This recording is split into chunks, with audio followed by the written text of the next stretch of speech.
Long drive போலாமா? சொல்லுங்க மாமா குட்டி, சொல்லுங்க மாமா குட்டி, சொல்லுங்க மாமா குட்டி. லாங் டிரைவ் போலாமா?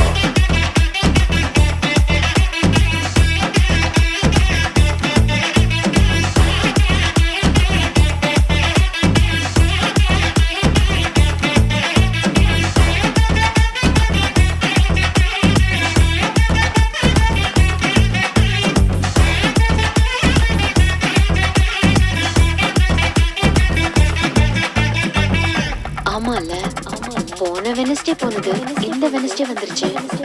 ஆனா இது 1 மாசம் ஆன மாதிரி இருக்குல்ல. ஆனா போன தடவை பிரதீப் கிட்ட ரீசன் சொல்றதுக்கு எவ்வளவு கஷ்டமா இருந்துச்சு தெரியுமா?